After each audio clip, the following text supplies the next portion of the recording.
Bien, nous allons commencer. Excellence, Monsieur l'ambassadeur Ala Streitman. Streitman, oui, c'est la bonne prononciation. Mode germanophone, d'accord. Monsieur l'ambassadeur de Slovénie, merci de votre présence, de nous honorer, comme bien souvent, de votre présence dans ces réunions du mouvement européen. C'est un signe qui nous touche beaucoup. Madame Deborah Borg, qui est donc, vous êtes la chef de mission adjointe de l'ambassade de Malte, donc de la présidence qui vient de s'achever. Mesdames, Messieurs, chers amis du mouvement européen.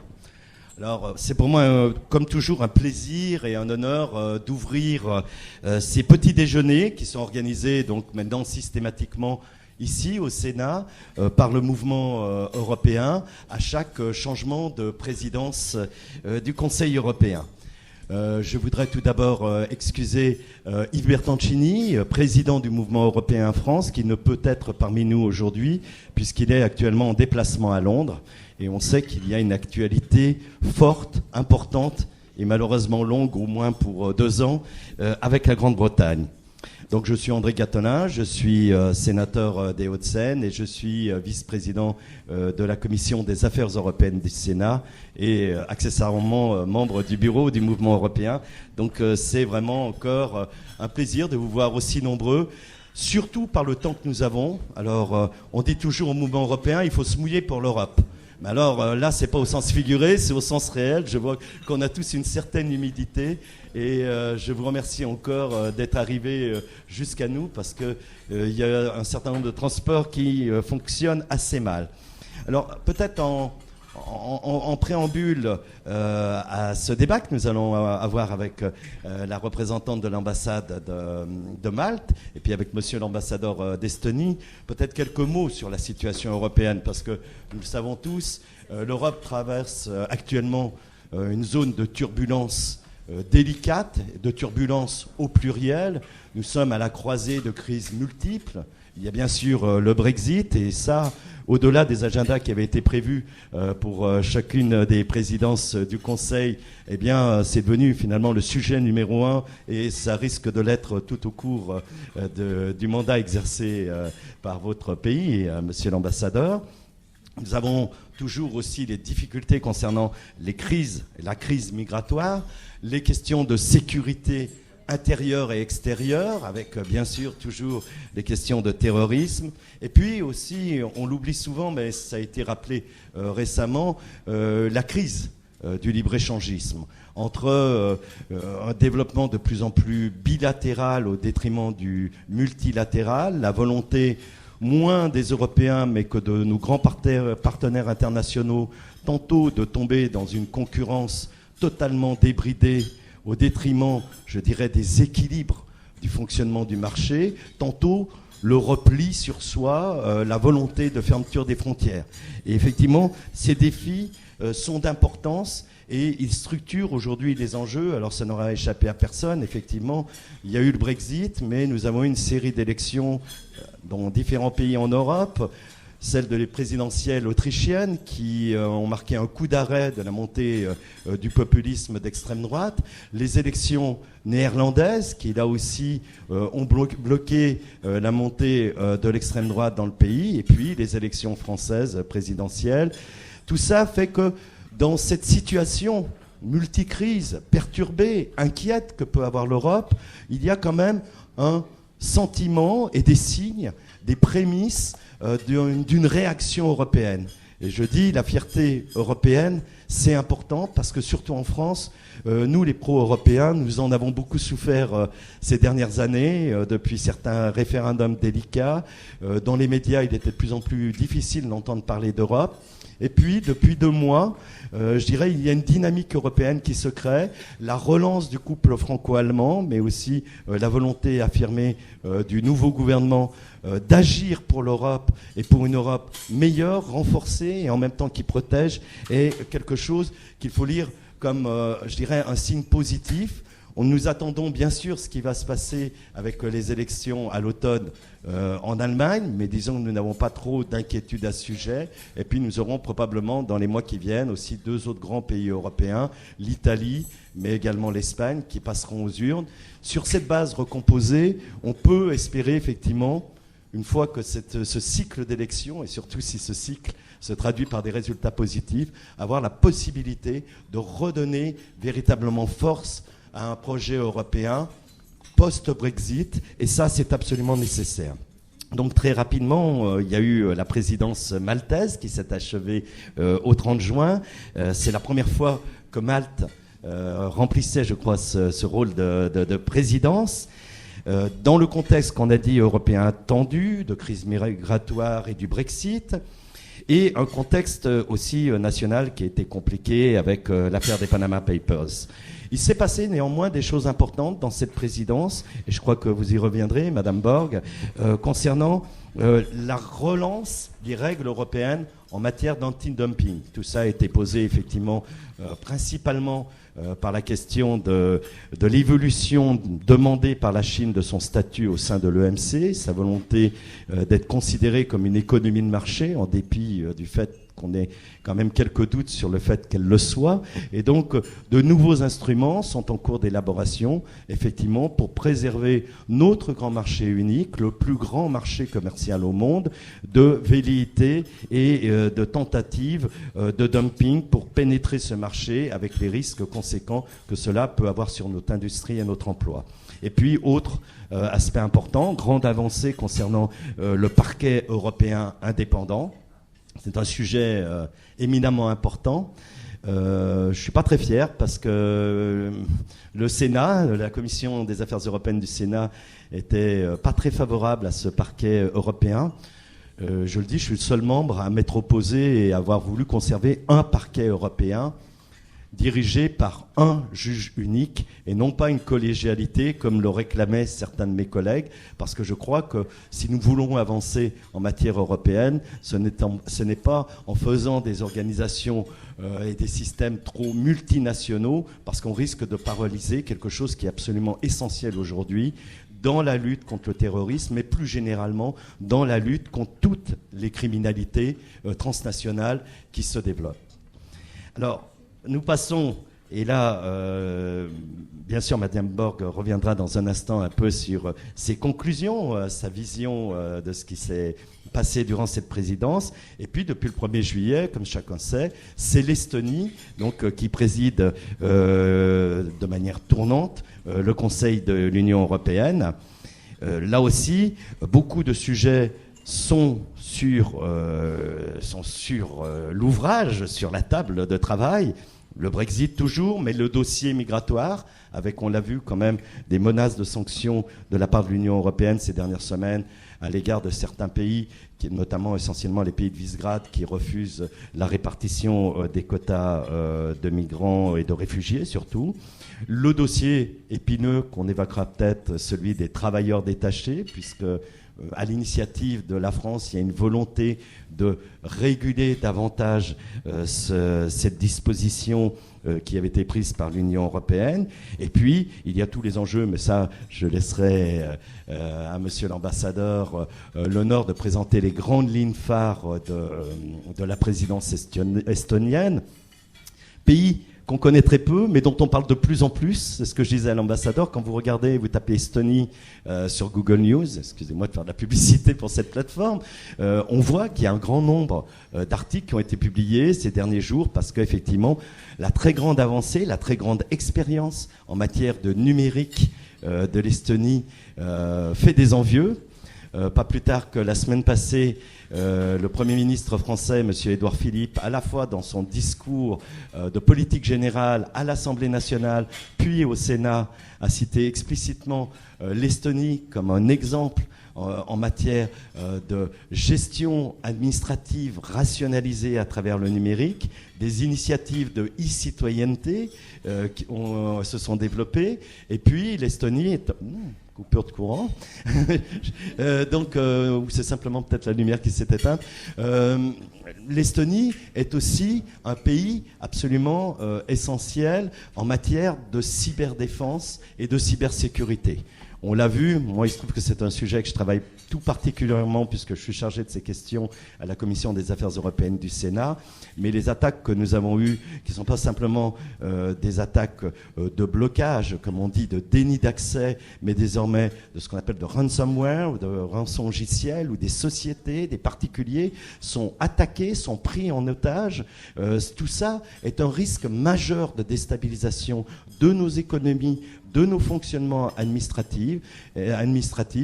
L'Estonie qui a connu des attaques violentes en la matière en 2007 d'un pays qui dément les avoir commises, en tous les cas, s'est dotée d'une très très grande compétence en la matière et elle joue un rôle tout à fait essentiel au sein de l'OTAN, dont l'Estonie est également membre, en plus de la zone euro et en plus, bien sûr, de son adhésion à l'Union européenne et à l'espace Schengen.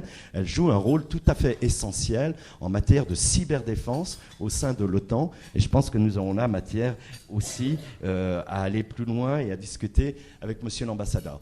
Je ne voudrais pas être trop long. J'en profite quand même pour faire un tout petit peu de propagande, pour dire que vous avez des petits cartons devant vous qui présentent la campagne lancée par le mouvement européen. C'est une campagne de financement participatif, en bon français crowdfunding, pour drainer de l'argent pour le nouveau site du mouvement européen, parce qu'aujourd'hui, dans cette ambiance de relance de l'intérêt pour l'Europe, nous devons nous doter, nous aussi, d'instruments numériques pour mieux expliquer l'Europe, pour mieux avancer. Donc n'hésitez pas, si vous avez des dons à faire, d'utiliser avant le 31 août, ce petit carton et faire un don même de quelques euros.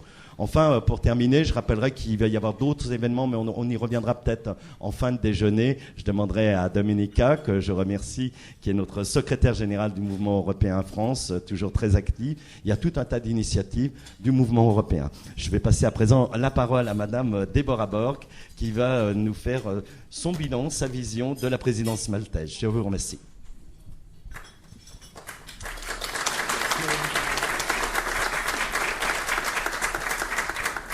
Merci et bonjour à tous. Tout d'abord, je voudrais remercier le mouvement européen d'avoir organisé cette petite déjeuner débat aujourd'hui. Je suis contente d'être parmi vous ce matin pour partager le bilan de la toute première présidence de Malte au Conseil de l'Union européenne. Comme vous le bien savez, Malte a pris la présidence du Conseil de l'Union européenne pendant les mois de janvier jusqu'à juin 2017, succédant la Slovaquie et précédant l'Estonie. Malte est le plus petit pays de l'Union européenne et pourtant, elle affiche une réussite économique et sociale importante. Nous avons la seconde meilleure croissance européenne du PIB, une baisse significative du chômage des jeunes et la plus haute croissance européenne d'emploi, la hausse de l'emploi féminin et le second écart des salaires le moins important entre hommes et femmes, et aussi la réduction des impôts sur le revenu et du niveau de la dette publique. La présidence maltaise du Conseil de l'Union européenne, qui vient de se conclure, a marqué le point intermédiaire du cycle institutionnel actuel de la Commission et du Parlement européen. C'était donc un moment où beaucoup de nouvelles idées, programmes et projets qui avaient mûri au cours des 2 dernières années et demie étaient censés commencer à porter leurs fruits. Le travail de la présidence de Malte au cours des 6 derniers mois a également été mené dans un cadre d'un débat intensifié sur l'avenir de l'Europe, notamment suite au développement concernant le Brexit et à l'orée du 60e anniversaire de la signature du traité de Rome du 25 mars 1957. Alors maintenant, je vais passer juste priorité par priorité les résultats que nous avons eus pendant notre présidence européenne. Notre première priorité était la question migratoire et lors du sommet du 3 février dernier, qui portait principalement sur la dimension extérieure de la migration et son accent en particulier sur les flux migratoires en Méditerranée centrale. Un plan de mise en œuvre visant à renforcer la coopération régionale, notamment avec la Libye, a été mise en place, alors que des actions se sont poursuivies en accord avec le partenariat approuvé lors du sommet de La Valette de 2015 sur l'immigration.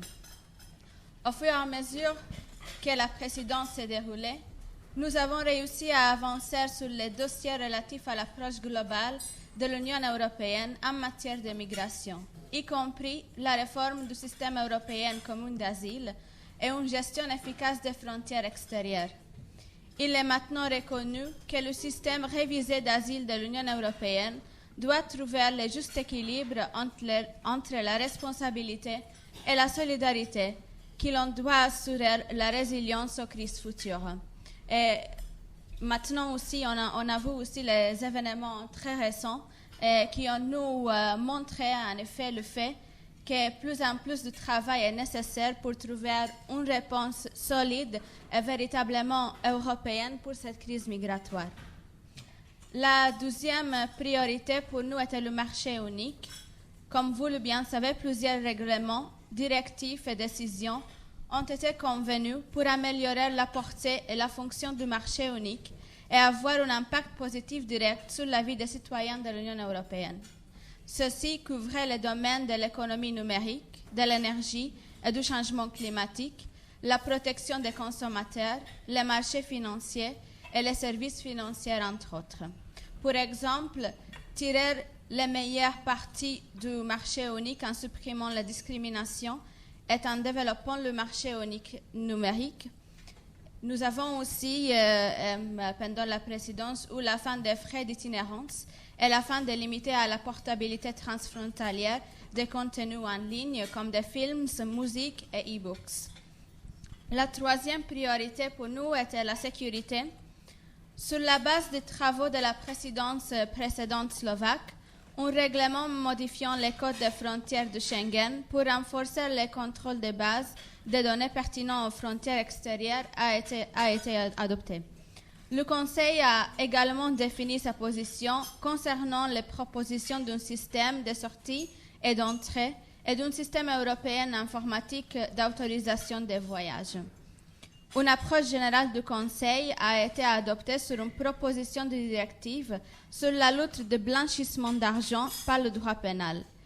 Le Conseil a également adopté des conclusions indiquant la voie à suivre pour améliorer l'échange d'informations et d'assurer l'interopérabilité des systèmes d'information de l'Union européenne.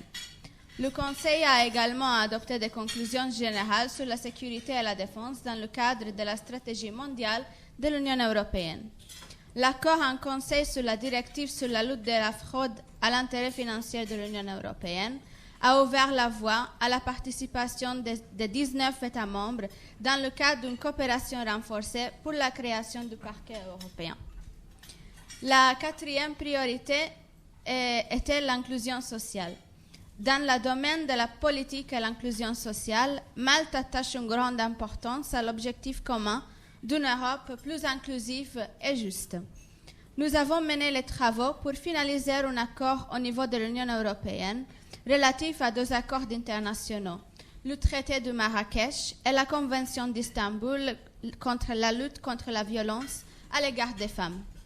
Le Conseil a adopté des conclusions importantes sur un certain nombre de questions, dont le corps de solidarité européenne, l'éducation de haute qualité pour tous, l'amélioration des compétences des femmes et des hommes sur le marché du travail et les lignes directrices pour la promotion et la protection des droits de l'enfant.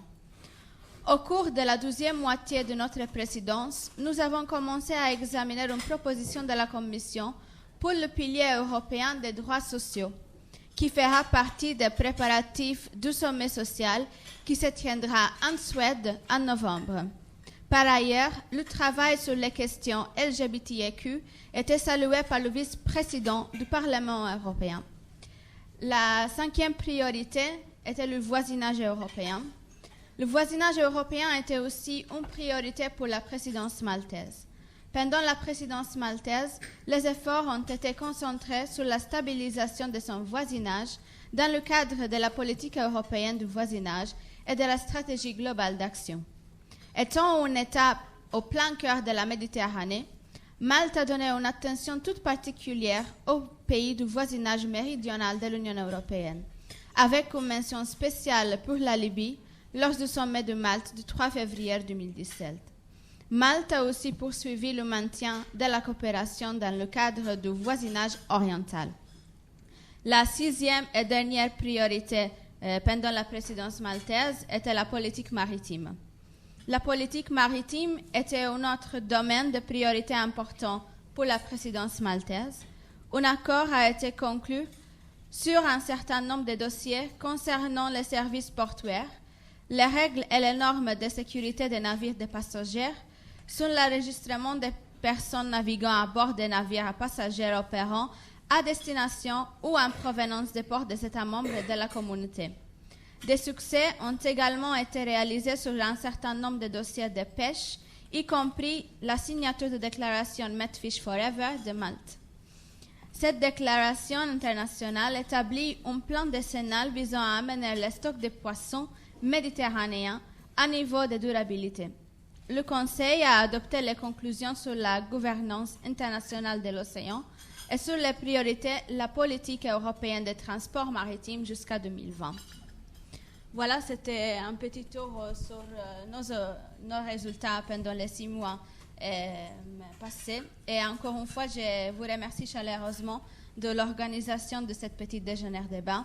Et je termine en souhaitant la présidence actuelle, l'Estonie, tous mes meilleurs vœux de réussite au cours de ces 6 prochains mois. Je vous remercie.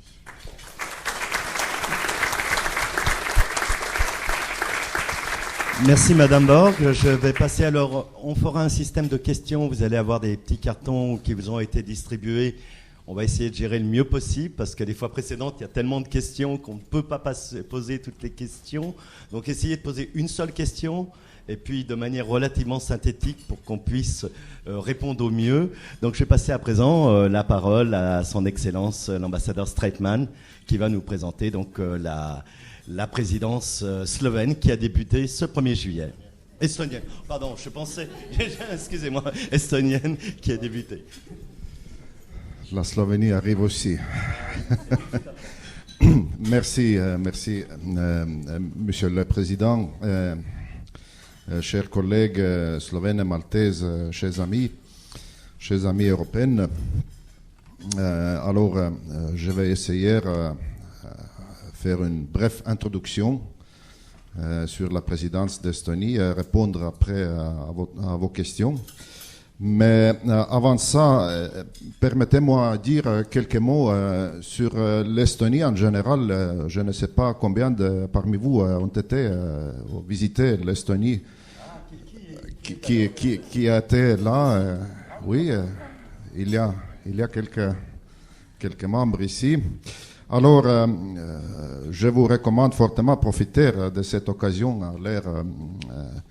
C'est un pays merveilleux comme tous les pays membres dans l'Union européenne, mais surtout en France, parce que vous avez un grand privilège d'avoir presque toutes les choses intéressantes chez vous. On ne voyage pas si beaucoup dehors des pays, probablement. Dans le nord, être en Estonie ou dans les pays baltes, ça sera une occasion très intéressante. Alors, je ça recommande fortement. Excusez, mon français, c'est loin d'être parfait, parce que vous savez, l'Estonie est presque totalement un pays anglophone. Étudier le français pour nous, pour les Estoniennes, parce que nous appartenons à la groupe linguistique de Finno-Ugrique. C'est très différent, c'est très difficile pour les Estoniennes. Il faut qu'on habite ici en France pour maîtriser cette langue vraiment très bien. C'est ce qui est un peu difficile pour les diplomates. Bien. Monsieur le Président, vous avez mentionné la visite du Premier ministre Monsieur Philippe en Estonie il y a 2 semaines. C'était une très bonne occasion et il est arrivé avec une grande délégation pour discuter les choses européennes, les sujets européens. nos priorités, aussi les sujets bilatéraux. Peut-être je peux, plus tard, dire quelques mots sur les relations franco-estoniennes bilatérales aussi. Mais c'était vraiment une visite très bonne. Alors, sur l'Union européenne, sur la présidence, tout d'abord, je veux dire que si vous êtes plus intéressé des détails, il faut que vous pouvez consulter notre page électronique sur la présidence qui vous trouvez en EU 2017.ee. Alors, il y a beaucoup d'informations, exactement, le symbole, le logo de la présidence aussi, mais il y a beaucoup d'informations sur l'Estonie, sur les réunions, sur le contenu très détaillé des programmes Estonie. Parce qu'il y a beaucoup de choses très techniques. Je ne vais pas expliquer toutes les technicalités parce que je ne suis pas au courant avec toutes les choses, mais je veux essayer répondre, expliquer. S'il y a des questions, nous ne pouvons pas répondre avec mon assistant, mon collègue Nastia. Nous prenons bien sûr une responsabilité de répondre après en écrit aussi. Bon, vous savez, l'Estonie prendra pour la première fois la présidence du Conseil de l'Union européenne. À l'origine, ça devait être l'année prochaine, 2018. Mais nous sommes avancés pour la raison de décision de Brexit, de Royaume-Uni, de quitter l'Union européenne, parce qu'ils ne sont pas pris leur présidence. Ça a été l'Estonie qui était avancée 6 mois. Ça fait un résultat que certains processus devraient être faits dans la manière très très vite, comme les appels pour le public tenders, marché public, oui, oui, exactement, pour quelques services. Alors, il a été avancé. Mais, bien, nous avons alors la responsabilité de définir la position du Conseil, mais en même temps tenant compte de l'intérêt des États membres dans le respect de la neutralité, comme c'est toujours le rôle de la présidence. Alors, je veux souligner que l'Estonie ne veut pas promettre quelques miracles lors de sa présidence. S'il y a des réussites, ils ont les réussites, le résultat du travail de tous les pays membres, 28 aujourd'hui. Alors, ce n'est pas seulement notre réussite. S'il y a des fautes, bon, on accepte. Non, c'est la faute de la présidence, plutôt. Alors, on est toujours ouvert à critique. Nous sommes alors chargés d'organiser un nombre de réunions, de groupes de travail, comme vous savez, en Bruxelles. Il y a aussi presque tous les formats de conseils des ministres ont leurs réunions en Tallinn aussi. Ils ont les réunions informelles. Toutes les réunions formelles sont aujourd'hui tenues en Bruxelles. Les réunions informelles sont au nombre 10 parce que c'est le format de conseil. Il y a 10 formats de conseil. Et de ces formats, de ces réunions informelles, 5 sont tenues en juillet en Estonie. Alors, c'est un grand nombre, presque un demi, ont lieu tout de suite. Il y a été les réunions des affaires internes à justice la semaine dernière. Probablement, vous avez noté dans les journaux ici quelques articles sur ça parce qu'on a discuté beaucoup de crises migratoires en Tallinn. Malgré ça, que lors de les réunions informelles, on ne prend pas les décisions. Il y a été quelques conclusions faites, quelques accords ont été convenus. la présidence estonienne en général se veut compétente, efficace, ouverte et transparente aussi. C'est la manière, j'espère que nous sommes travaillés toujours. Elle accordera une attention particulière aux solutions numériques, c'est pas surprendre, à l'économie innovante, à la sécurité et à la préservation de l'environnement. Bien sûr, on travaille toujours en équipe. C'est seulement à cette condition que nous pourrons faire front commun.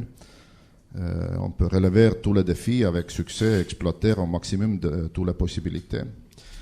Il existe tellement plus de choses qui nous unissent que de choses qui nous divisent. Et avant d'aller à les priorités, on peut dire qu'il y a une priorité dominante lors de la présidence estonienne, c'est d'essayer de maintenir l'unité de l'Union. Parce que c'est une question aujourd'hui, c'est une discussion où on va aller, où nous sommes, mais bien sûr avec les discussions sur le Brexit, sur les négociations qui ont débuté, ce principe d'essayer de maintenir l'unité est très important. Et quelques mots sur le logo, sur le symbole de la présidence estonienne, ça veut dire que l'explication que nous a donnée, parce que nous sommes posés les mêmes questions à nos collègues en Tallinn, qu'est-ce que ça veut dire? C'est deux rondelles, oui c'est ça. Dans les rondelles, là-bas, il y a une petite photo de nature estonienne aussi. Ça fait partie de ce logo. Il y a beaucoup d'illustrations de nature. Oui, c'est ça. L'explication que nous est donnée que cette logo symbolise besoin de trouver un bon équilibre dans l'unité. Alors, et pour l'année prochaine, on va un peu tourner ce symbole et parce que le pays va célébrer son centenaire, il devient le nouveau symbole de centenaire. On ajoute un nombre numéro 1. Alors, c'est comme ça.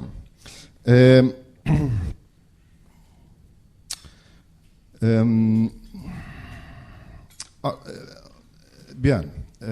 Quelques mots sur les priorités de la présidence estonienne. Ils sont 4. Une économie européenne ouverte et innovatrice, à commencer. Deuxième, une Europe sûre et protégée. Troisième, une Europe numérique et la libre circulation des données. Et quatrième, une Europe inclusive et durable. Je vais dire seulement quelques mots sur chacune de ces priorités. À commencer avec une économie européenne ouverte et innovatrice. À nos avis, il se compose avant tout d'un environnement commercial favorisant la croissance économique et la compétitivité.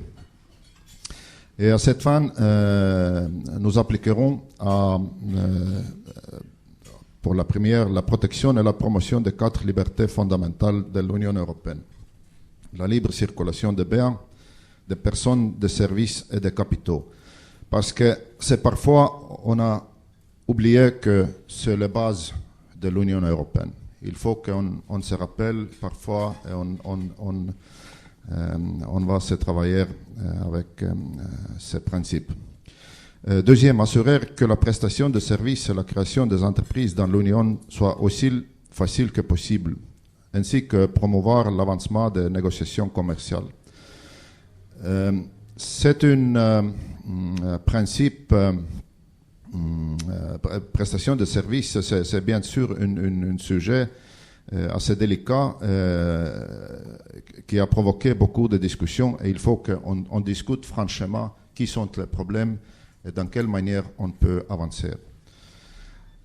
Troisièmement, la création de nouvelles possibilités de financement pour les entreprises et l'assurance d'un secteur bancaire stable. Bien sûr, sous ce principe, il y a beaucoup de choses, parmi les autres aussi, le plan de M. Juncker de financement du marché intérieur. Et alors, il faut qu'on va avancer avec cet aussi. Quatrièmement, l'établissement d'un marché de l'électricité stable et efficace et l'accroissement du pouvoir des consommateurs. Vous savez que le marché de l'électricité dans l'Union européenne n'a pas été un principe depuis longtemps, parce que ça a été, quand l'Estonie est adhérée à l'Union européenne en 2004, il n'était pas une union d'électricité commune. Il a été établi et négocié en ce temps. Alors, il faut qu'on avance avec une bonne attention, surtout sur les possibilités de l'électricité et de l'énergie renouvelable. Et dernier, sous ce point, l'assurance d'une concurrence honnête en empêchant l'évasion fiscale, qui est bien compris presque dans tous les pays européens. Deuxième priorité, une Europe sûre et protégée, c'est à mon avis très proche à les principes qui ont été déclarés en France par le gouvernement de M. Hollande et confirmés par le président Macron. C'est une Europe qui protège. Et c'est uniquement en agissant ensemble, en conservant son unité sur la scène internationale, que nous pouvons protéger nos citoyens, promouvoir la paix, la prospérité et la stabilité. Les quatre sous-principes ici sont, à commencer, renforcer la sécurité intérieure, qui est très important, la lutte contre le terrorisme et le crime organisé, la protection des frontières extérieures de l'Union européenne en améliorant la coopération et en utilisant le système d'information de points. Je ne veux pas rester longtemps ici, mais c'est un sujet qui est énorme, et je peux vous dire, parce que j'ai été invité à expliquer à nombre d'occasions ici en France sur les questions de la numérique et surtout comment la numérique est liée à la sécurité en Europe. Et parce que j'ai lu beaucoup sur ce sujet, c'est pour moi étonnant combien désorganisés les pays membres sont en cette sphère. Chacun a ses propres systèmes qui ne communiquent pas. Il est presque impossible d'échanger les données sur la sécurité, sur les criminels. Alors, c'est un vraiment grand défi, surtout dans ces moments. Deuxième, poursuivre le travail sur la crise migratoire et sur la réforme du régime d'asile européen commun. On a dit beaucoup sur ce sujet, on en a écrit beaucoup. Je ne vais pas ajouter quelque chose. On peut discuter quelles sont les attitudes, l'atmosphère dans le Conseil, dans les pays membres différents. Troisième, soutenir et renforcer les relations avec les pays du partenariat oriental. C'est quelque chose qui est peut-être un peu plus important pour l'Estonie, parce que nous sommes parmi les pays qui sont proches de cette région. Ils ont notre voisinage, le pays Caucase, la Biélorussie, la Moldava, l'Ukraine. Alors, c'est notre voisinage et il faut qu'on va focuser un peu sur les relations avec ces pays. Et il va être organisé aussi un sommet de partenariat oriental, mais pas en Tallinn, mais en Bruxelles, en novembre. Et enfin, l'augmentation des dépenses de défense et de développement de la coopération européenne de défense en partenariat avec l'OTAN. C'est un sujet qu'on a évoqué en grand détail en France. Vous savez, c'est ça. L'Estonie partage presque totalement ces objectifs. Tout d'abord, je peux vous dire que au début, nous avons eu quelques hésitations sur ces propositions, mais aujourd'hui, on a changé de ces positions, on est d'accord avec ces principes, et on soutient cette manière de coopération et développement de la défense européenne. Si vous me permettez, monsieur Oui, l'ambassadeur, allez-y. je crois qu'il faut rappeler que l'Estonie est un des rares pays européens qui consacre plus de 2% de son PIB à la défense, c'est-à-dire les fameux objectifs. Je crois que c'est 2,2%, non, exactement 2,2 probablement. On a promis un peu augmenter, c'est ça.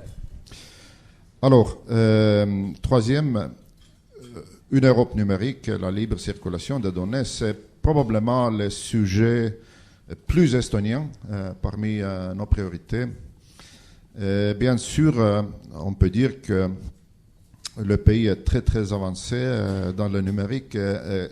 Il faut rappeler que quand on parle de l'Estonie numérique, on parle de l'administration digitale, pas si beaucoup de la numérique dans le privé. Il faut le souligner, je suis vraiment très privilégié. Je crois que je suis le seul ambassadeur ici à Paris qui reçoit régulièrement des invitations de partout de France de venir parler de la numérique et expliquer des choses. C'est pour un petit pays qui n'est pas si bien connu, comme vous avez dit, Monsieur le Président, c'est un grand privilège. Mais bien, l'objectif n'est pas d'utiliser ou profiter de cette occasion de la présidence, de faire tout le monde s'organiser de la même manière que l'Estonie. C'est plutôt aider et sensibiliser l'Europe de ce développement parce que je crois que c'est dans l'intérêt de tous les pays membres de se faire développer, de ne pas perdre en compétition pour les autres pays pas européens, comme les États-Unis, comme l'Inde ou des autres pays, le Japon. Il faut que vraiment on développe dans cette sphère. Et à cette fin, nous appliquerons à développer le commerce et les services numériques transfrontaliers. Ça sera au bénéfice des consommateurs, des producteurs et des entreprises. Je peux vous tout de suite confirmer qu'il y a un énorme intérêt en France à développer ce secteur, surtout dans le privé. Deuxièmement, il faut qu'il y ait une disponibilité de communication numérique moderne et sécurisée, parce qu'il y a encore des régions où on ne peut pas accéder à les services modernes numériques. Non, pas chez nous. Je ne veux pas dire le pays, mais en Estonie, si on dit qu'il y a 4G partout, ça veut dire c'est partout. Même sur les îles. Dans les forêts, dans les marais, c'est toujours.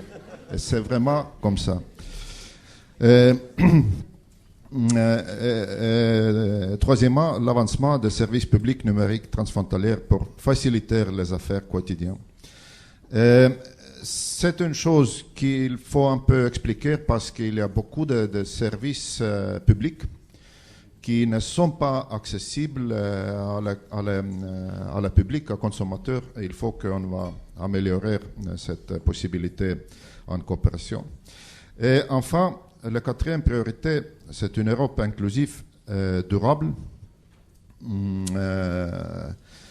Sous cette priorité, il faut qu'on avance sur les questions comme le marché du travail et l'accès aux services. Et ici, bien sûr, il faut qu'on trouve la solution pour cette volonté de moderniser le directif de la travailleurs détachés. bien sûr, il faut qu'une Europe durable se préoccupe d'un environnement et on contribue à l'atteindre. Et bien, à cette fin, la présidence estonienne s'appliquera à garantir l'égalité des chances sur le marché du travail et dans l'intégration sociale et, comme j'ai dit, pour assurer un environnement propre et durable. Voilà, ce sont les 4 grandes priorités, mais comme j'ai dit, il y a beaucoup de détails, beaucoup de technicalités sous chaque de ces 4 priorités. Je veux aussi nommer qu'en septembre, il y a lieu en Estonie un sommet digital où le chef d'État et de gouvernement sont présents et probablement il sera une très bonne possibilité de discuter et convenir sur l'avenir de la numérique, des principes de la numérique en Europe, parce qu'il y a beaucoup de questions aussi. Il y a beaucoup il y a des peurs, il y a des questions, il y a des hésitances. Il faut qu'on discute très franchement. Sur les exemples concrets, il peut le monter en Estonie.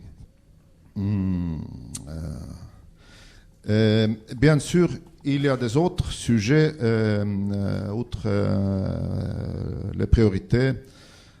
Il y a toujours quelques crises. On a parlé de crise migratoire, on a parlé de crise sécuritaire qui est loin d'être derrière nous.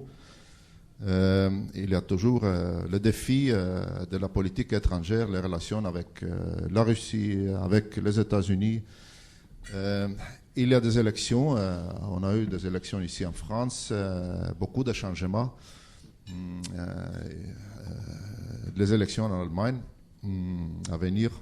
Alors, on ne peut pas faire confirmer de l'avenir de notre présidence. Alors, il faut attendre et travailler. Bien sûr, un sujet très intéressant quand on parle de la France est les propositions de M. le Président, des politiciens, à ouvrir une discussion sur l'avenir de l'Europe, et surtout sur la zone d'euro. Ça sera un sujet très intéressant pour tous les diplomates, tous les ambassades ici, surtout pour la présidence, à suivre. Alors, j'attends cette discussion avec grand intérêt. Merci. Merci beaucoup, monsieur l'ambassadeur. Je vois que les questions arrivent en abondance. Donc, il y a quelqu'un qui souhaiterait que peut-être vous fassiez un rapide rappel historique de l'intégration de l'Estonie dans l'Union européenne et d'une manière plus générale dans les grandes institutions, l'espace Schengen, l'euro et puis l'OTAN. C'est la première chose. Et peut-être aussi quelques mots sur la cohésion ou les différences qu'il peut y avoir avec les 2 autres pays baltes de la région. Est-ce que c'est une véritable... il y a des différences linguistiques importantes, il y a des différences de population. Est-ce qu'il y a une cohérence forte? Est-ce qu'on, comme on le fait souvent, vu de France, on parle des pays baltes? Ou est-ce qu'il faut bien... Il y a une spécificité estonienne. Je vous donne 2-3 questions, le temps de traiter les suivantes. On me dit pourquoi il n'est pas fait mention d'écologie ou de développement durable dans les priorités de la présidence estonienne. Alors ça fait sans doute référence aux déclarations récentes à la suite du G20 du président Macron qui veut, d'ici la fin de l'année, faire un nouveau sommet à Paris sur les avancées du plan climat et de la lutte contre le changement climatique. Voilà, c'est quelques questions, peut-être en introduction. Et puis pendant ce temps, je prépare la salve suivante. Merci. Je vais essayer de répondre. Merci pour cette question sur l'histoire d'Estonie. C'est comme avec presque tous les pays européens, il a été une histoire assez douloureuse. Et malgré le fait qu'on va célébrer le centenaire de la République Estonie l'année prochaine, parce qu'un grand nombre de pays sont été libérés de l'Empire russe cette année, il y a 5 ans. L'Estonie a fait partie de plusieurs pays voisins, de la Pologne, de la Suède, très longtemps, de l'Allemagne. Alors, c'est une histoire assez douloureuse. Mais et après, avec les 50 ans de l'occupation soviétique qui sont dans la mémoire de la nation toujours, et c'est pour ça l'appartenance à l'Europe a été une chose très importante en Estonie, parce que culturellement, historiquement, on a toujours été le parti de l'Europe. Et après le rétablissement de l'indépendance il y a 25 ans, a été un événement très important. Et immédiatement, le pays a aussi demandé d'être ajouté dans toutes les formations de coopération européenne. Vous vous souvenez, vous, que dans ces jours, l'Union européenne, proprement dit, n'existait pas. Ça a été une communauté européenne économique. Mais l'Estonie a tout de suite, je me souviens parce que j'ai fait partie de ces négociations, a demandé l'adhésion. On a débuté avec le traité de libre-échange, de partenariat avec la communauté, et après ça a développé pour les négociations pour l'adhésion. Ça partait de 1995 ? Oui, c'est ça. Et ça a duré presque 6 ans, les négociations pour devenir le membre de l'Union européenne. Et l'Estonie a adhéré en 2004 avec 9 autres pays qui sont aujourd'hui les membres. Alors, parmi ces 10 pays qui sont devenus membres de l'Union européenne en 2004, l'Estonie est la dernière qui prend la présidence maintenant. C'est après la Bulgarie et la Roumanie qui restent. Alors, cette histoire a été très difficile. Et pour ça, on peut dire que en Estonie, il y a une vue très positive sur l'Europe. Et surtout, on peut dire aussi sur l'Union européenne. J'ai réfléchi quand je suis venu ici aujourd'hui qu'en Estonie, parce que le caractère national est différent, on est très réservé, on est très fermé parfois, mais il sera plus difficile à trouver ce type d'intérêt pour convenir et discuter l'Union européenne. Mais au contraire, le soutien général en Estonie pour l'Union européenne est plus haut qu'en France. C'est plus que 70% de la population qui sont très positifs, qui soutiennent. Les 3 pays de l'Union les plus... Oui, je crois que c'est presque le même dans nos voisins, la Lettonie et la Lituanie.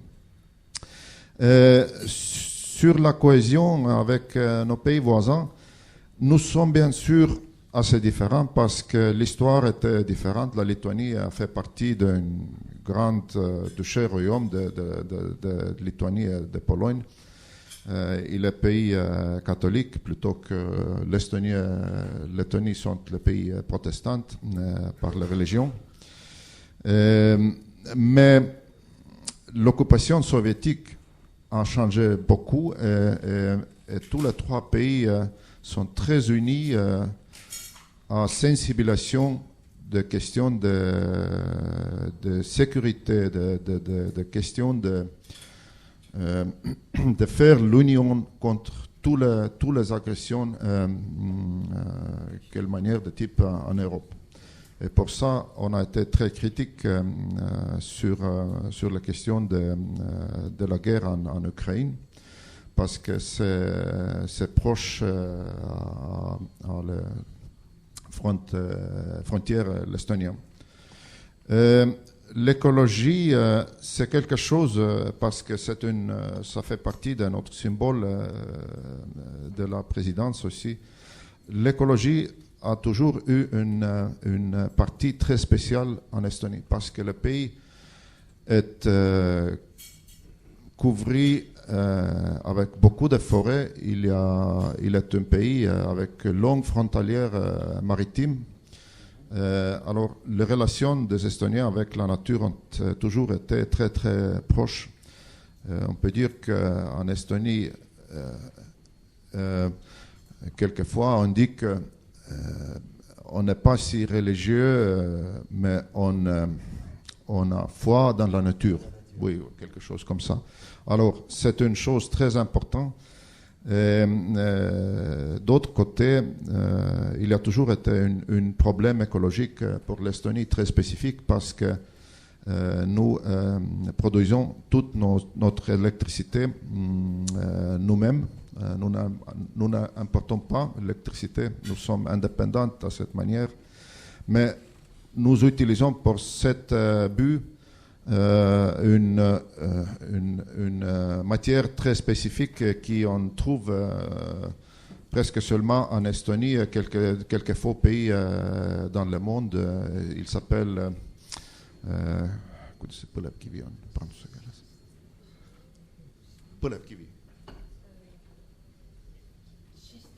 schistolière. Oui, c'est ça. C'est une pierre brune qui brûle. Oui. C'est ça. C'est une pierre qui brûle. Alors, il pollue. Alors, mais parce que ça a été toujours une question de la sécurité pour nous, pour maintenir l'indépendance sur l'importation de l'énergie. En comptant notre voisinage, c'est un peu difficile à remplacer cette source d'énergie. Mais aujourd'hui, je peux vous confirmer que plus que 25% de l'énergie en Estonie est produite par les renouvelables. Alors, ça avance très, très vite et très bien. Je crois que dans cette chose, nous partageons avec la France un intérêt commun. Merci beaucoup, Monsieur l'ambassadeur. D'autres questions qui tournent autour des nouvelles technologies, du numérique et un des membres de l'Assemblée demande comment l'Estonie appréhende le futur règlement européen sur la protection des données. Notamment, on sait que ce texte va être en discussion. Il pose quand même un certain nombre de problèmes puisque, au-delà du règlement, des possibilités d'adaptation très importantes sont données d'un pays à un autre. Est-ce que nous allons vers une plus grande harmonisation ou un risque de trop de dérogations entre les différents États ? Je crois que l'Allemagne a déjà ratifié le texte, mais a pas moins de 70 dérogations au droit général, d'après ce que j'ai pu entendre dans les conclusions de ces dernières semaines. Toujours sur la question de la libre circulation des données, une autre personne demande quelle est votre position concernant la question des droits d'auteur, qui est particulièrement sensible en France, puisque la protection des droits d'auteur est très élevée. Quelle est la situation en la matière en Estonie et éventuellement quelle est la position de la présidence estonienne sur cette question ? Merci. Je débuterai avec le dernier, le droit d'auteur. Je ne suis pas un expert de cet sujet, mais le droit d'auteur, il faut trouver une solution là. Nous sommes très sensibilisés sur l'importance de cette question. Probablement, ça sera plus important pour les pays comme la France, où on tient beaucoup de droits. Alors, j'espère que nous pouvons agir ici, un pays comme négociateur sans faire partie de l'une ou de l'autre. Mais c'est ce que je comprends de notre programme. C'est une question importante où il faut trouver une solution positive. Parce que sans ça, sans trouver la solution, il n'y a pas de bonne circulation de données. Protection des données, vous savez, on a adopté une directive sur la protection des données parce que vraiment, il y a beaucoup de conditions. Je peux seulement dire qu'il faut qu'aujourd'hui, on va adopter toutes les décisions qui ont été prises sur la priorité. Ça sera aussi difficile pour l'Estonie. Parce que ça pose une obligation très très stricte à tous les opérateurs, toutes les entreprises, tous les entrepreneurs. Bien sûr, le développement dans le numérique a été probablement dans le marché libre plus vite qu'on a pu suivre avec toutes les régulations. Mais il faut rester prudent, bien sûr, à ne pas surrégler cette question.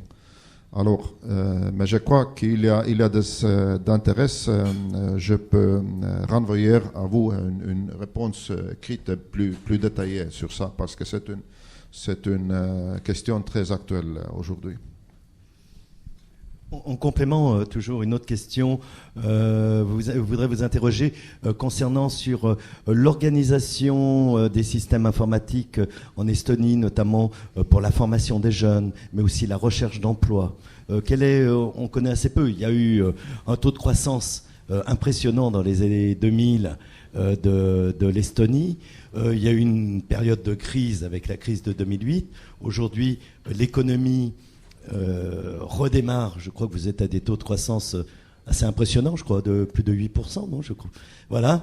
Et quelle est la part, je dirais, de l'économie numérique, des nouvelles technologies, mais surtout dans la facilitation de la formation et dans aussi la recherche d'emploi, les expérimentations qui pourraient être intéressantes pour les autres pays européens, de votre point de vue, monsieur l'ambassadeur? Merci. La croissance en Estonie n'a pas été si positif dans la dernière année, mais il a forcément augmenté cette année. La prédiction a été faite que à place à quelque chose comme 2%, ça sera plus que 3% environ. Alors, cette augmentation est assez impressionnante. Mais si on parle de l'impact de la numérique sur l'économie estonienne, on peut vraiment montrer quelques bons exemples. Nous estimons que environ 2% de notre PIB dépend sur la numérique. Alors, c'est une partie assez grande. On peut dire que parce qu'on a presque numérisé tous les services publics, ça veut dire la communication entre le public et l'administration, on sauve une semaine de travail pour chacun de nos citoyens chaque année. Alors c'est un autre exemple assez important. Presque 10% de la force travaillée en Estonie sont d'une ou d'autre manière travaillant dans le secteur digital. Alors, encore un exemple très positif. C'est ce qu'il s'agit d'utilisation de la numérique et d'informatique pour trouver du travail. Franchement, difficile à répondre parce que je n'ai pas changé de travail dans les dernières 25 années. C'est presque la même question quand on m'a demandé comment on utilise la numérique dans les écoles estoniennes, mais parce que je n'étais pas dans l'école les dernières 30 années, c'est un peu difficile. Oui, c'est formation continue. Il y a beaucoup de changements, mais je crois qu'il y a des possibilités très, très variées à trouver et chercher le travail par le numérique. Mais il faut souligner toujours que parce que le pays est petit, quelque chose fonctionne différemment quand on compare avec la France ou l'Allemagne ou les pays plus grands, avec le marché plus varié. Je crois qu'en Estonie, la société fonctionne de la manière un peu plus flexible. Et ça dépend encore sur le système social aussi, il faut souligner. C'est ce que nos experts ont toujours dit, que nos amis français comprennent très bien. Ça n'est pas seulement à copier quelque chose de solution numérique d'un pays à l'autre, parce qu'il faut que le système de base, le système des impôts, des social, il faut des solutions différentes. Alors, c'est pas seulement qu'on va copier, on peut copier une solution numérique. Il faut regarder à l'ensemble un sujet. Merci. Merci beaucoup. Toute une autre, j'essaie de classer un peu les questions par thématique, toute une série de questions se rapportent autour de la question d'une politique européenne de défense, puisque lors du dernier Conseil européen, il était annoncé, enfin, dirions-nous, la création d'un fonds européen de défense qui devrait être doté de 5,5 milliards d'euros, plus tout un axe de politique de la recherche en matière de défense. Est-ce que, en la matière, on le sait, notamment dans la question des armements, des équipements, nous avons une extrême diversité au sein de l'Union européenne, ce qui ne rend pas l'interopérabilité des armées très facile. Il y a des inquiétudes concernant peut-être d'une Europe à deux vitesses en matière de défense. On voit que du côté de la France, de l'Allemagne et de quelques autres pays, ça avance assez sérieusement. La volonté de renforcer, qui était un peu une exigence qui avait été posée il y a quelques années, de consacrer une part de son budget plus important à la défense, d'atteindre les fameux 2% du PIB. La question qui se pose, c'est est-ce que tout cet argent va dans le cadre de la défense nationale ou du financement de l'OTAN, ou est-ce qu'on peut envisager un renforcement, un embryon et à terme la constitution d'un vrai axe de défense européenne? Enfin, sur tous ces sujets, quelles sont les positions de la présidence ou, en tous les cas, le point de vue estonien sur ces aspects-là, sachant qu'effectivement, la défense est un sujet particulièrement sensible compte tenu de votre voisinage? Merci beaucoup. Tout d'abord, sur l'Europe de deux vitesses ou plusieurs vitesses, nous croyons qu'il faut rester toujours prudente quand on parle ou propose d'avancer de cette manière. Il faut qu'on toujours essayer les solutions qui sont communes pour tous les pays membres, parce que probablement on peut dire que on pouvait avancer, par exemple, dans le numérique aussi, avec quelques pays seulement. Des pays scandinaves, on pouvait probablement faire un marché unifié de quelque manière, mais si ça profitait toute l'Europe, reste à demander, vraiment. Et je crois que il faut qu'on toujours pose ces questions. Si on peut vraiment avancer tous ensemble ou faire quelque chose entre seulement avec 2 ou 3 pays, il faut qu'on discute cette possibilité très franchement.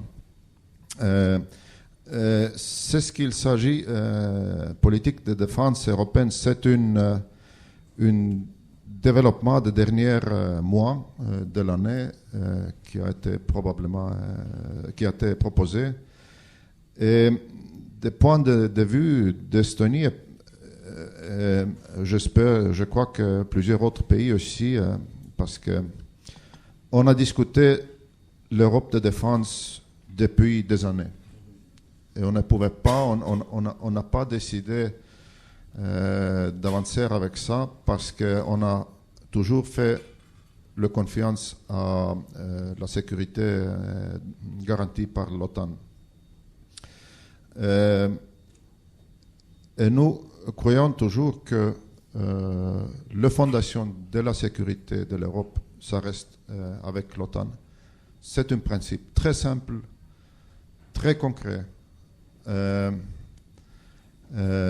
Mais bien sûr, il faut tenir au compte que le monde change parce que l'Europe est plus intégrée aujourd'hui qu'on a été il y a 10 ans, il y a 20 ans. Alors probablement, ça sera le temps à discuter comment on peut avancer en parallèle avec les initiatives européennes, surtout, comme vous avez dit, Monsieur le Président, sur la recherche, sur l'interopérabilité, sur l'industrie de défense, qui est bien sûr une question de compétition aussi. Et, comme j'ai dit, pour l'Estonie, il a toujours été principe qu'on peut se souligner sur ce principe de sécurité très ferme et très concret. S'il y a une crise, il faut qu'il y ait une décision rapide, prise en vitesse dans la manière de confiance. L'Europe de défense aujourd'hui ne donne pas cette garantie, vraiment. C'est compris par tous les pays membres, y compris la France.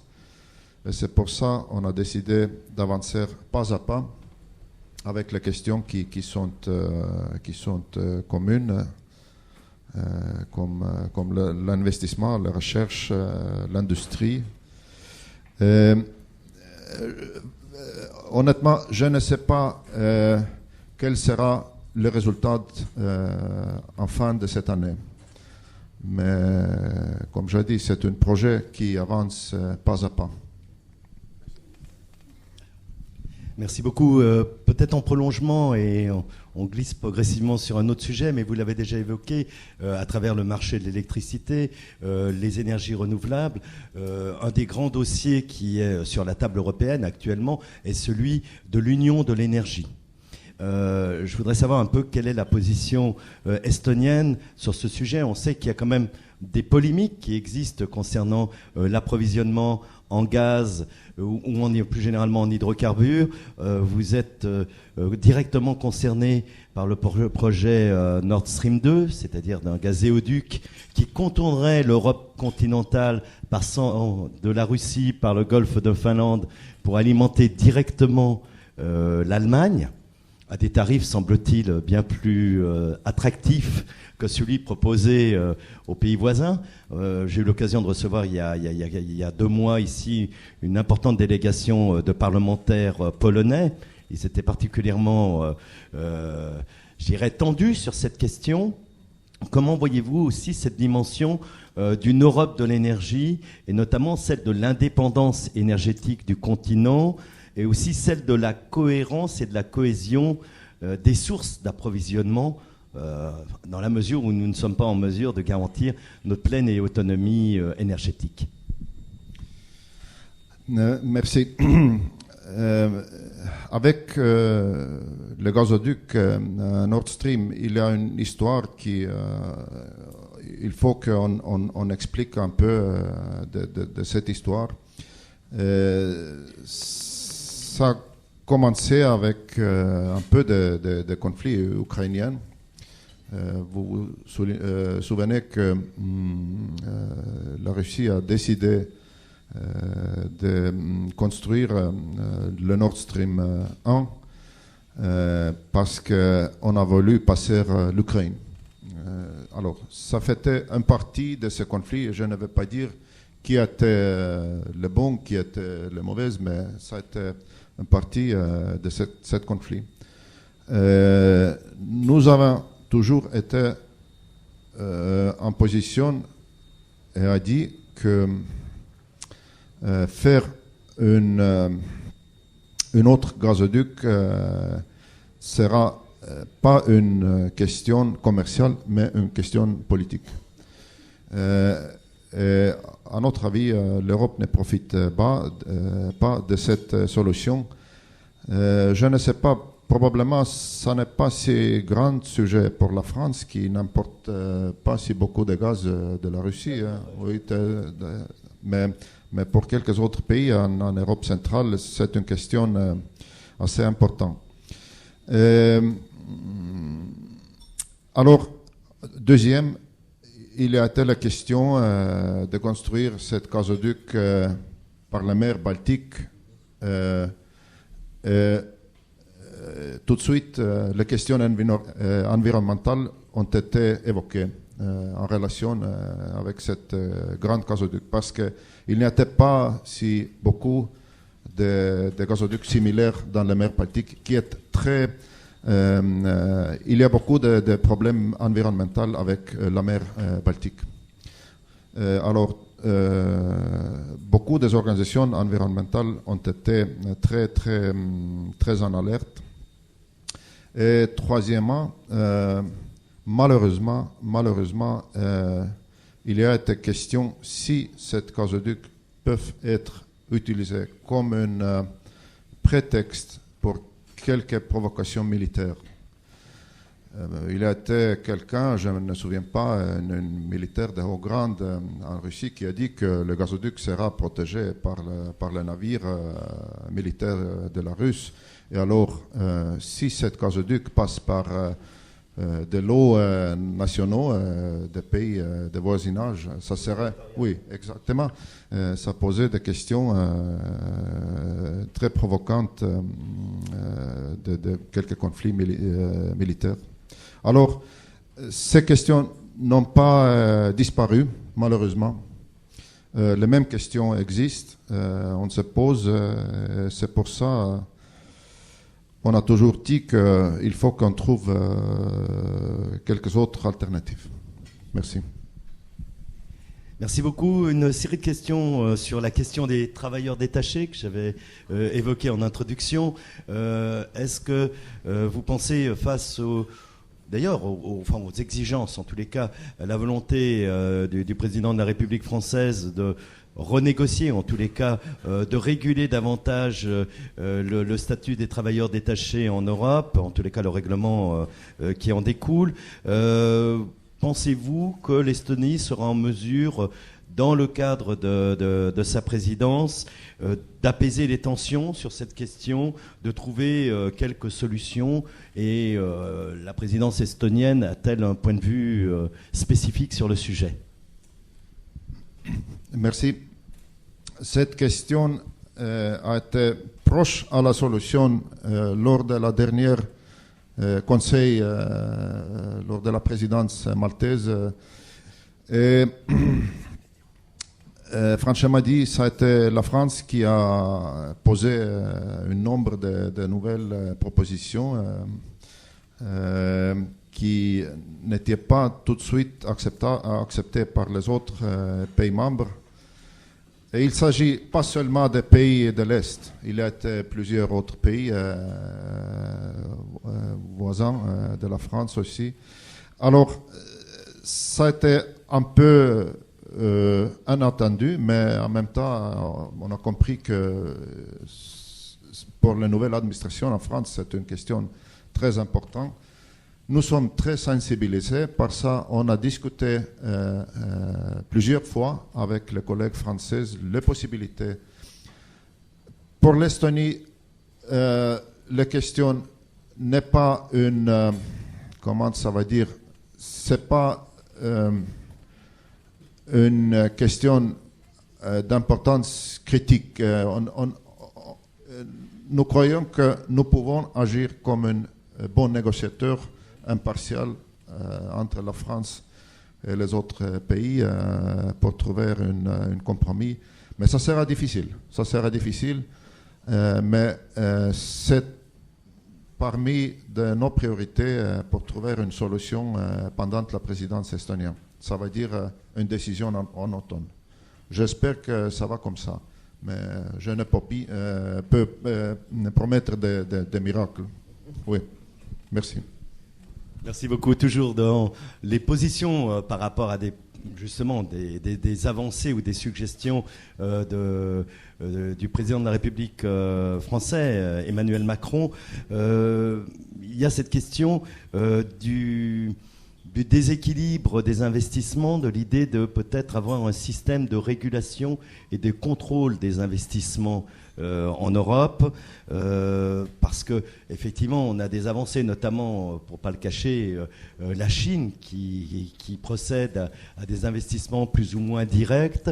Est-ce que vous pensez qu'en la matière aussi on peut arriver à une politique européenne où chacun va de son intérêt national particulier à un moment donné dans des négociations pour le coup totalement bilatérales, ou pensez-vous qu'on pourrait avoir au niveau européen construire des règles communes en la matière?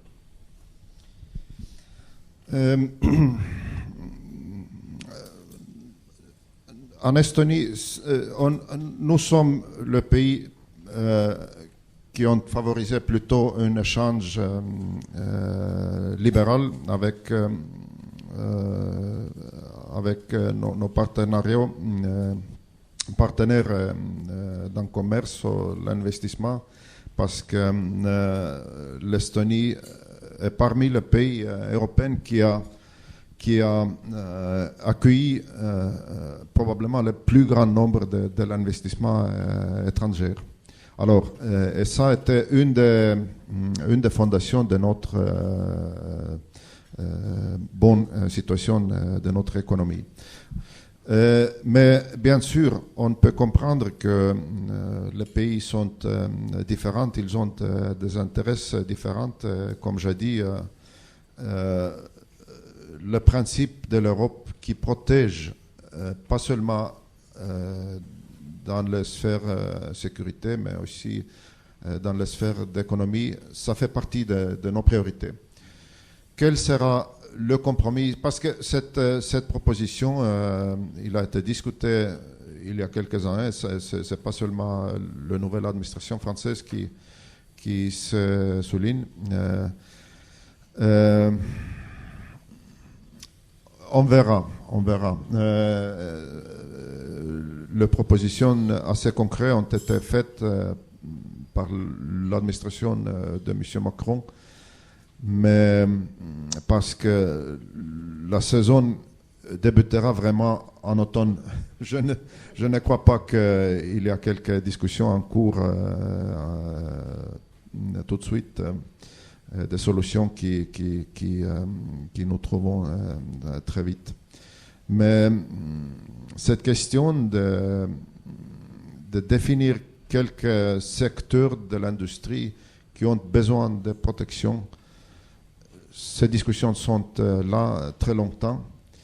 Il n'y a pas été une vue commune, mais probablement aujourd'hui, nous sommes dans une autre situation.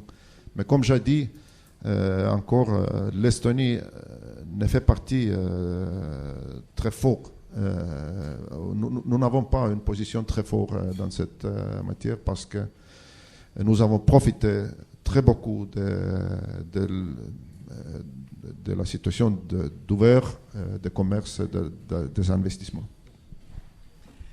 Merci beaucoup. Juste quelques questions parce que nous allons devoir rendre la salle. Alors il y a beaucoup de questions de nature économique ou d'échange, de relations, notamment la question de la Turquie. Actuellement, on est dans une logique, à défaut d'une discussion d'intégration, est liée, je dirais, à l'accord qui a été trouvé un peu forcé d'une certaine manière au départ entre l'Allemagne et la Turquie sur la question migratoire. On est entré dans un cycle de modernisation de l'union douanière avec la Turquie en guise de compensation. Alors, est-ce que voilà, quel est le point de vue sur cette question, effectivement, de la présidence estonienne. Par ailleurs, plusieurs personnes évoquent le fait encore de la Turquie et de la question des migrations, la difficulté qu'il y a notamment dans les pays les plus orientaux, ça concerne moins directement bien sûr l'Estonie, mais de l'intégration des populations musulmanes, au regard aussi d'un passé complexe, historique avec la Turquie. Donc sur ces questions-là, principalement peut-être la relation avec la Turquie, mais aussi la question des flux de migrants qui concerne moins directement l'Estonie. Quels sont les axes de positionnement politique de votre pays? Sur la Turquie, il faut dire que l'Estonie reste assez positive pour un avenir européen avec la Turquie. Mais bien sûr, il y a des questions qu'il faut trouver les solutions, les réponses. Il faut que tous les pays qui veulent accéder à l'Union respectent les mêmes valeurs et les conditions pour l'adhésion, strictement. Si le n'est cas, on n'avance pas. C'est assez clair. Bien sûr, avec la Turquie, il y a un autre sujet très important, c'est la coopération sur la question migratoire. C'est ce que j'ai compris. L'accord entre l'Union européenne et la Turquie sur la migration fonctionne bien aujourd'hui. Alors, il faut que, s'il y a une possibilité, trouver une solution similaire avec les autres pays dans le voisinage, dans le pays de la Afrique du Nord. Et quand on parle de migration, ce n'est pas une question qui peut être soulevée lors de la présidence estonienne. Il faut qu'on trouve plus de possibilités pour retourner les demandeurs d'asile qui n'ont pas le droit pour l'asile, qui font pas partie de la migration économique. Il faut qu'on trouve les solutions bilatérales avec les pays d'origine. Il faut qu'on travaille avec les frontières de la sud de la Libye, avec les pays qui se trouvent en Afrique du centre. Alors, c'est un très, très grand sujet. C'est plutôt la responsabilité de la service extérieur de l'Union européenne, mais s'il y a des possibilités pour la présidence de soutenir les activités de Mme Mogherini, on le fera. Et bien sûr, il faut qu'on soutienne les pays membres dans la partie sud de l'Union européenne, l'Italie, la Grèce. L'Estonie a volontairement aussi fait une assez grande don pour soutenir la situation en Libye. Il y a une semaine, nous avons donné 1 million d'euros pour améliorer la situation des migrants dans la Libye. Alors, les différents pays membres ont vraiment exprimé en Tallinn lors de cette dernière réunion sur la migration, ont vraiment exprimé leur soutien à l'Italie et à la solution de crise. Mais parce que les nombres sont très grands, il y a une énorme chose, des problèmes qu'on doit travailler avec les passeurs, les finances, les situations, les hotspots. il est vraiment le plus grand défi de l'Union européenne d'aujourd'hui. Merci beaucoup, monsieur l'ambassadeur. Je sais qu'il y a d'autres questions qui étaient en suspens. J'ai essayé de synthétiser du mieux possible. Je m'excuse auprès des personnes dont je n'ai pu relayer les questions. En tous les cas, je voulais, monsieur l'ambassadeur, vous remercier vivement pour votre présence et votre participation directe, franche à ces échanges. Remercier aussi madame Deborah Borg de l'ambassade de Malte. Et puis souhaiter à l'Estonie une excellente présidence du Conseil européen, parce que je crois que nous avons vraiment besoin, et nous sommes ravis finalement. Dommage pour les Britanniques qui ont abandonné la présidence, mais le fait que vous soyez là 6 mois en avance sur le programme prévu, et ensuite la Slovénie, des pays authentiquement, profondément européen, c'est quelque chose d'absolument essentiel et nous vous en remercions très vivement. Je vais passer peut-être la parole à Marie-Laure. Tu voulais passer un certain nombre d'informations peut-être sur le mouvement ? Sur le mouvement européen ? Oui. Vous avez reçu un mail il n'y a pas très longtemps du siège, donc on va plus faire la newsletter hebdomadaire, donc s'il vous plaît inscrivez-vous bien pour la recevoir toutes les semaines, et sinon le prochain petit déjeuner ce sera en janvier, donc voilà, dans 6 mois. Et puis merci à tous d'être venus malgré ce temps bien pourri quand même. Ah oui, on a les universités d'automne. Ce sera à La Rochelle en novembre. Et pareil, le mouvement européen va vous envoyer tout ce qu'il faut pour vous inscrire, etc. Un super programme, vraiment très très très bien. On a bien bossé. Voilà. On va demander d'applaudir peut-être nos deux invités.